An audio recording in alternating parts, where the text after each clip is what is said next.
រៀបសួរដល់ពុកម៉ែបងប្អូនខ្ញុំទាំងអស់គ្នា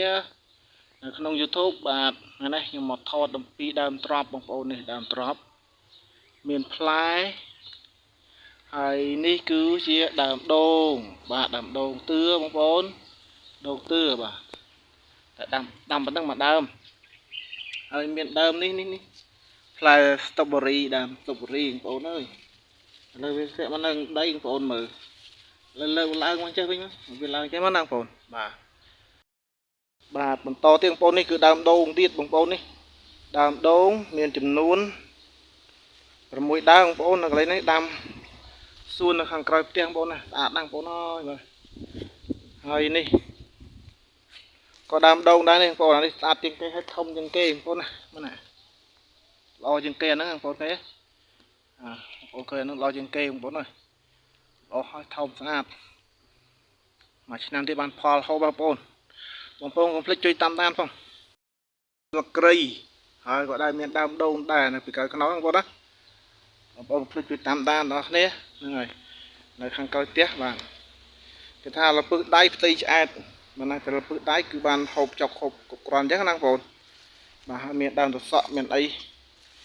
តាមក្តាប់ផងអីផងអញ្ចឹងណាបងប្អូននៅក្រោយផ្ទះណាខាងក្រោយនេះសិតដើមព្រីងបងប្អូននេះខែលបងអូខេរបស់ខ្ញុំបងប្អូនរបស់គេរបស់ខ្ញុំនេះមានដើមត្រប់បងប្អូននេះដើមត្រប់បងប្អូនណាត្រប់នេះក្តាប់ឃើញទេត្រប់នេះបេះហូបអស់លីម្ដងអស់3 4 5ដងបងប្អូននៅមកកពុកប៉ុណ្ណឹងបេះហូបឡើងអស់ច្រើនដែរបងប្អូនណាអស់ច្រើនដែរបេះដាក់មកនេះបេះហូបទៅឥឡូវនៅនេះទៀតបងប្អូននេះវាអូខេនេះឲ្យមើល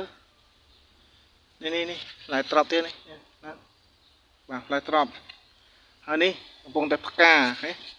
បងផ្កាក្តាប់ទៀតបងប្អូនក្តាប់ច្រើនបាទអូ3 4 5ដើមនឹងក្តាប់ដល់មាននេះរួញនឹងកញ្ញងនឹងដីដែរមានផ្លែរួញនឹងដីទៀតនេះឃើញរួញនឹងដីបងប្អូនរួញហ្នឹងបងប្អូនអើយរួញនឹងកញ្ញងបាទហើយមានដើមនេះជីនឹងវងទឹកមិញនិយាយខុសទៅលីងលាក់ឯណានៃវេះព្រៅណាអានេះជីនឹងវងបងប្អូននេះដើមវាខ្ញុំអុយមើលនេះដើមស្ទ្រូប៊េរីនៅដើមស្ទ្រូប៊េរីនេះជីនឹងវងឃើញដើមវាងដីអូដើមត្រប់មានត្រប់ដេកផ្លែនឹងដីទៀតអូផ្លែដីវែងណាស់បងប្អូននោះបាទអរគុណច្រើនកុំភ្លេចចុច follow ចុច subscribe YouTube ឲ្យខ្ញុំម្នាក់មួយផងហើយនឹងកុំភ្លេច comment និង share ម្នាក់មួយបាទអរគុណច្រើនបងប្អូនបាយបាយ